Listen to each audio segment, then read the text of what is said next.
What's going on YouTube? Welcome back to another video.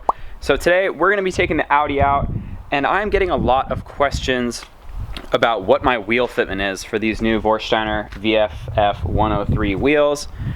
So we're going to take the car to a nice little place, and I'm going to talk about the fitment of these wheels and kind of how I figured that out as far as like the measurements go and whatnot.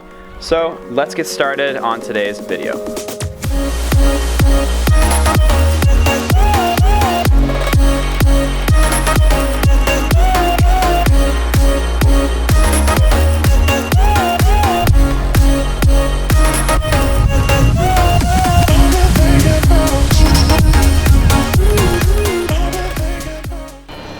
So we made it to a nice safe location for me to kind of film the car. Don't really have a lot of background noise, which is nice.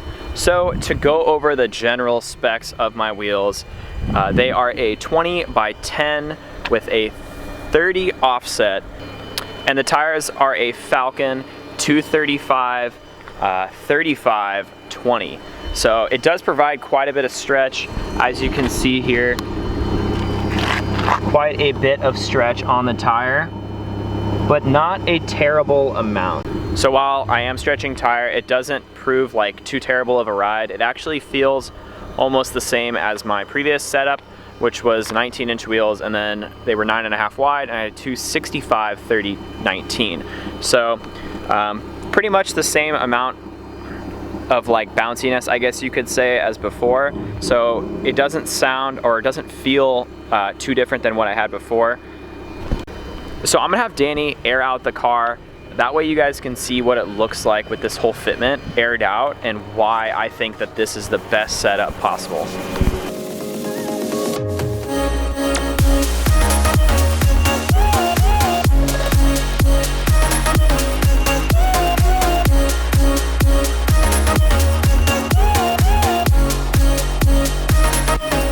So obviously there's a few other things that go into how kind of a tire and wheel setup fits along this car. Also, you have to be concerned with the alignment specs. So in order to get this, I did have to adjust the toe a little bit in and out, kind of here and there as I was setting up the wheels. So my alignment specs are not equal. I understand that, and that was due to the fact that I wanted it to fit perfectly on the car. So kind of a general alignment is I have a 0 toe in the rear, -2 degrees of camber, and then obviously stock caster. And then for the front, I have the factory, I think it's 0.17 toe, -2.2 degrees of camber, and then obviously the caster, can't adjust that. So this is how it looks for the front. It's slightly tucking the front wheel just a little bit. I think maybe adding a small spacer to the front, that way it sits lip to fender, just like the back over here, which I think is pretty much perfect. There is a fender liner that I kind of need to shave a little bit, but we are so close to lip to fender back here, and it just looks absolutely perfect at all angles. So another small modification that I had to do to the front in order to kind of tuck the wheels in a lot more was rolling the fenders. So with the Audi, most Audis actually, they have the fender, it's hard to see, but it actually has like a little L-shaped lip that just goes all the way. So starting about here, I actually rolled the fenders from this shape and made them tuck and folded them in. That way I can fit the whole tire and wheel without rubbing or hitting when I go to air out. So a huge benefit to having the 20 by 10 wheels is the fact that you can pretty much fit any big brake kit that you can get for these cars. I was struggling finding the right size 19-inch wheel that could actually clear these StopTech ST60 big brake kits. So the caliper on my old set of VMRs, which they were kind of heavy and they weren't really show kind of wheels, there was only like 1 millimeter of clearance between the barrel of the wheel and the caliper. So at that point I kind of knew that trying to find some 19s wasn't going to work. So luckily I found a set of these 20-inch Vorsteiner wheels, which are really hard to find due to the fact that they are discontinued in the color that I had them in. So I did have to kind of piece the whole set together and then have them powder coated. And as you can see, the finish of the wheels is absolutely perfect. I'm super stoked with the job that Powder Coat It here in Santa Cruz did. The wheels just look absolutely perfect. And they also did a clear coat on top. So really adds to the lifespan of these wheels. So a lot of you are probably thinking right now, does he rub? He probably rubs everywhere. Just like the slightest amount, because what's kind of a problem with the back here is, at least what I've noticed is on this bumper, oh gosh, I should probably air up. Can you air up for me, please? Thank you. So right now you don't notice it, and the back actually doesn't rub that much, unless, but excuse me. There you go. Thank you. You know how to air up? Well, should probably do it automatically. Woo, daddy. All right. Whoa. So you can barely see like slight marks here because these tires are pretty new. But if I hit bumps and I'm at this ride height and I have a little bit of extra weight in the car, you could the force like kind of moves it down, you know. And there's a little nipple right here, and it actually barely touches the tire when we're rolling. So that's one thing that people have issues with when they run kind of larger 20s and whatnot, and are on air suspension. So you kind of have to grind that down, and then that completely frees up the rear from rubbing at all. For the front, because I have a 30 offset, it's actually completely clear on the inside unless I run like a super wide tire. But for the outside, ever since I rolled my fenders, I didn't actually have to pull the fender at all, which some people recommend.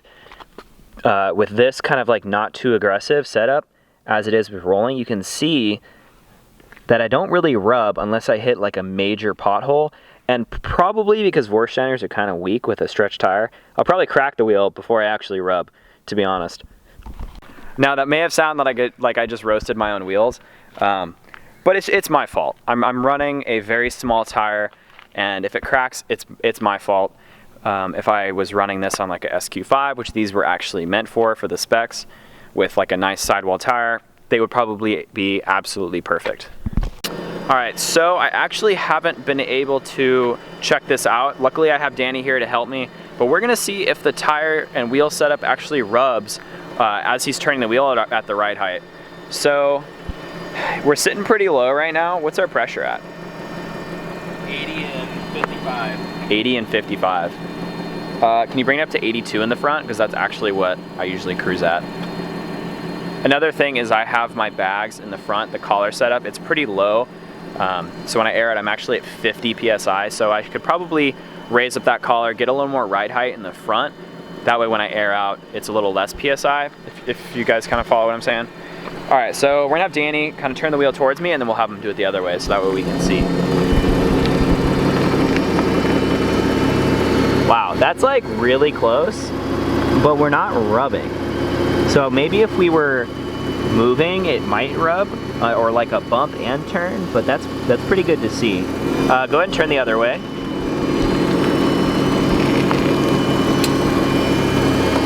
Up, see, I heard it. It might have hit the fender liner there, but again, unless we're turning and we hit like a fat dip, I think it'll probably be good. So since the whole collar setup and the front bags are kind of low, I actually am gonna raise that up so that way I can have a little bit of a more ride height in the front. So I'm gonna have Danny kind of simulate of what that would look like for the new ride height once I fix the collar. So right now we're at 84 PSI with my setup, or 82 actually. Go ahead and bring it up to like 92.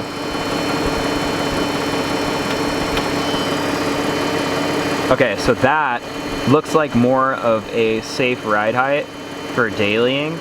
And go ahead and turn the wheel now. Oh, see, that's way better. Go the other way. And straight. See, that looks way better. And you can tell that if we hit some bumps and whatnot, we're gonna be so safe from even being remotely close to rubbing. So I think that's gonna be the next goal for working with the suspension setup on this car, is to really dial in the ride height. Although it does look pretty cool right now as it sits.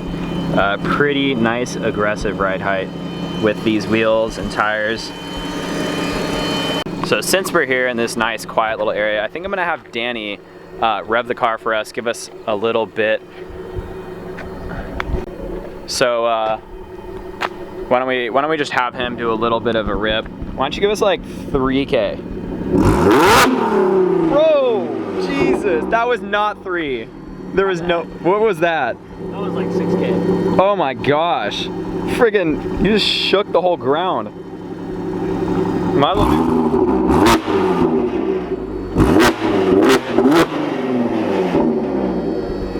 2,500. All right, now that I'm deaf in one ear, thank you very much, I think we're gonna head back to the house, and I think tonight I'm gonna try to adjust that front. That way, for the show this weekend, I can actually have my pressures sort of where I want them to be. So I hope this video is informational for you guys, and you guys kind of have a good idea of what your fitment setup should be like for air suspension and possibly static cars. So thank you all for watching, and I will see you on the next one. Peace out.